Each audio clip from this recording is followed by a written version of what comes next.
Ang intense ng mga kaganapan ngayon sa abot kamay na pangarap sapagkat mabubuking na ni Doc Robert na may kinalaman si Zoe sa nangyari sa ama niyang si Don Pepe. Dito nga ay manginginig sa takot si Zoe dahil sa ihaharap sa kanya ni Doc Robert ang sapatos na niregalo nito sa kanya at eto nga ang ebidensyang naiwan kung saan naaksidente si Don Pepe.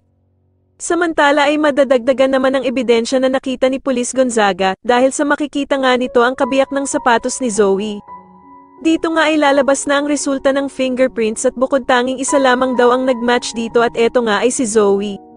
Sa kabilang banda naman dahil sa naging resulta ng fingerprints ay maiisipan ni Moira na lumabas ng bansa at magpakalayo-layo kung saan sila hindi makikita ng mga pulis. Samantala ay maggagalaiti naman itong si Moira sa anak niyang si Zoe dahil nga sa gusto na nitong umamin sa ginawa niya kay Don Pepe dahil sa palaging pagpaparamdam daw nito sa kanya.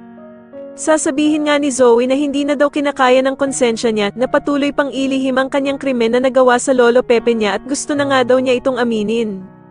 Sasabihin naman ng bruhang si Moira na hindi niya pwedeng aminin ang ginawa niya kay Don Pepe at plano niya nga daw na umalis sila ng bansa at magpakalayo-layo kung magpa-positive ang fingerprint nito sa naiwang gamit sa tulay.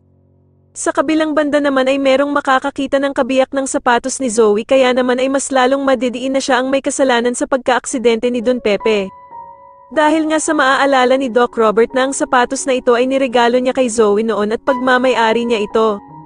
Sa tingin nyo dito na nga kaya tuluyang makulong si Zoe at ang ina nitong si Moira o magawa pa din nila itong lusutan, mas lalo na nga talagang nagiging exciting ang mga susunod na kaganapan kaya naman ay mas lalo pa nating abangan ang mas lalong gumigandang abot kamay na pangarap. Maraming salamat po sa inyong panonood at sana po ay masubscribe nyo ako. Maraming salamat po.